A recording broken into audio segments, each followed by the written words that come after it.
নির্বাচন পরিচালনার জন্য যে একটা দক্ষ এবং পেশাদার প্রশাসন লাগবে। আপনারা জানেন যে গত 16 বছরে এই প্রশাসনকে যেভাবে দলীয়করণ করেছে, ভোট কারচুপি এবং অনিয়মে অভ্যস্ত করেছে, সেক্ষেত্রে এই প্রশাসনকে দিয়ে একটা অবাধ সুষ্ঠু নিরপেক্ষ নির্বাচন করাটা খুব দুরূহ ব্যাপার। কিন্তু আগে ছিল সবাই আওয়ামী আদর্শের, আওয়ামী চেতনা উদ্বুদ্ধ। এখন তো আবার আমি নাম নাই বললাম, কেউ বলে আমরা গণ অধিকার পরিষদের লোক, কেউ বলে বিএনপির লোক, কেউ বলে জামাতের লোক, কেউ বলে আমরা এই ছাত্রদের প্রতিনিধি।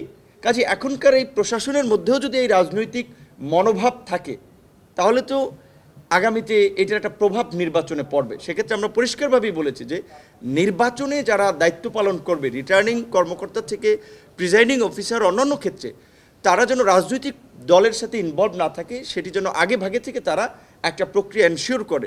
নির্বাচন কমিশনার কিন্তু পরিষ্কারভাবেই ডিরেকশন দিয়েছেন যে যেহেতু তারা একটা স্বাধীন প্রতিষ্ঠান, তারা কারো নির্দেশে নির্বাচন করবেন না।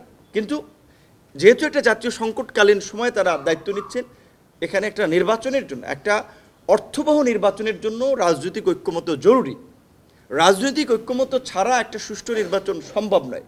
সেক্ষেত্রে প্রধান উপদেষ্টা যে রাজনৈতিক দলগুলোর সাথে আলাপ করে একটা সম্ভাব্য ডেট দিয়েছেন, তারা ওইটা মাথায় রেখে কিন্তু একটা প্রস্তুতি তারা নিচ্ছেন। সেক্ষেত্রে এখন রাজনৈতিক ঐক্যমত্য যদি তৈরি হয় লোকাল নির্বাচন আগে, তারা বিবেচনা করবেন। যদি রাজনৈতিক ঐক্যমত্য না হয় তাহলে তো তারা করতে পারবেন না।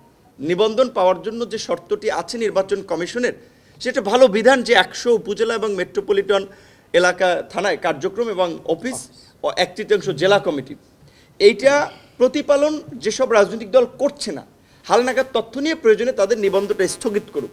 তাহলে ওই যে কিংস পার্টিগুলো কিন্তু অটো বাতিল হয়ে যাচ্ছে। আওয়ামী লীগ আগামী নির্বাচনে অংশগ্রহণ করতে পারবে কি পারবে না, অবশ্যই এটা নির্বাচন কমিশন এককভাবে সিদ্ধান্ত নিতে পারবে না। সবচেয়ে এটা আমি মনে করি একটা রাজনৈতিক ঐক্যমতের সিদ্ধান্ত হতে হবে, সরকারেরও এখানে ভূমিকা নিতে হবে।